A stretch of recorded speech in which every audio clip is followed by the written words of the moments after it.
Welcome to Security Showdown, where we answer the burning questions. Tonight, our showdown discusses which bonds are better, general obligation or revenue. After last week's show, I really didn't think we'd be back, but good news is they both checked out of the hospital with only minor cuts and bruises. We have our guests in separate rooms for tonight, so we'll see if that. Well, tonight's guests are ready to throw down. Representing Geo Bonds, we got Sarah, who says safety first, and on Team Revenue Bonds, it's Mark, who's all about higher returns at any cost.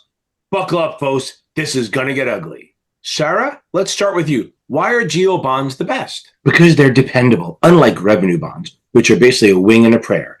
Geo bonds are backed by taxes, real money from real people. Mark's bonds, meanwhile, rely on pipe dreams and toll roads nobody wants to use. Investors want security, not fantasy land. Oh, please. Geo bonds are just legalized extortion. Real money from real people? You mean taxpayers who have no choice but to cough it up. Revenue bonds let investors pick winners. Geo bonds just force everyone to pay for someone else's bad decision.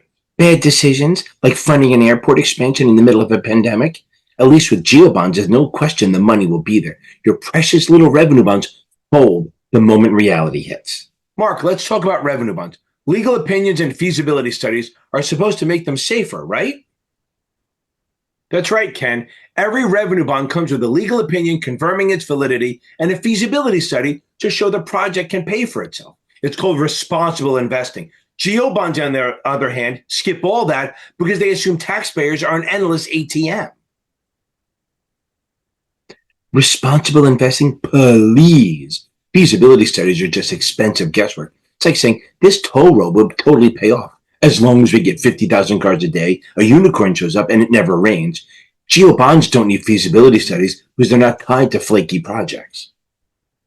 Flaky projects, says the woman defending bonds that depend on voters who don't even read the ballot. At least revenue bonds are grounded in reality. Sarah, Geo bonds are just a politician's promise wrapped in debt. And revenue bonds are a lawyer's loophole wrapped in wishful thinking. Legal opinions are like a note from my mom saying, you're trustworthy, cute, but meaningless.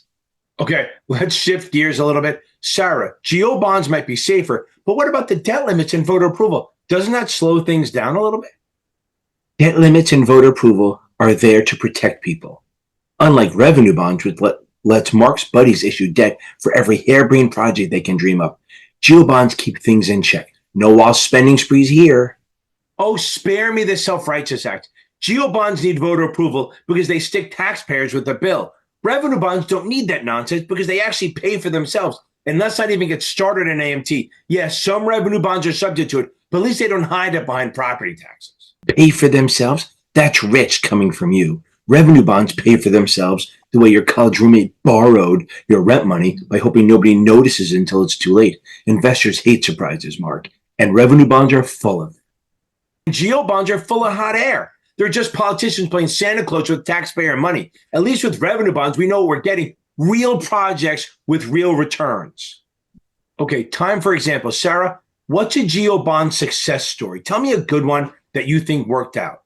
Sure, I love this one. Look at California's Geo bonds for wildfire recovery. Money in place, projects funded, no surprises. Meanwhile, revenue bonds would still be waiting for a feasibility study while people are all rebuilding their homes. Right, because nothing says success like saddling taxpayers with more debt. How about the Denver International Airport? Revenue bonds funded the expansion without costing the taxpayers a dime. It's efficient and sustainable. Two things Geo bonds will never be.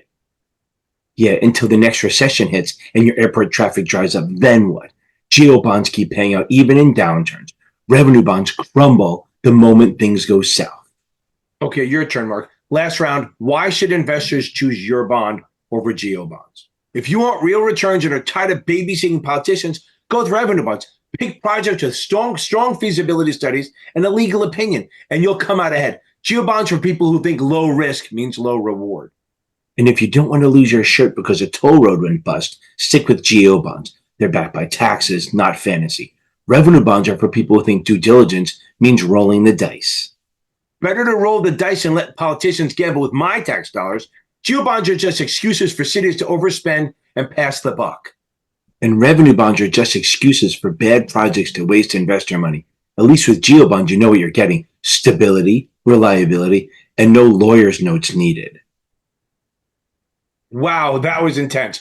GO bonds promise safety and taxpayer backing, while revenue bonds offer higher yields with a side of risk. It's a battle of stability versus ambition. Thanks, and Sarah Mark, for keeping us on the edge of our seats. Join us next time on Security Showdown. And remember, invest wisely, argue passionately. Thank God we're out of here. Oh.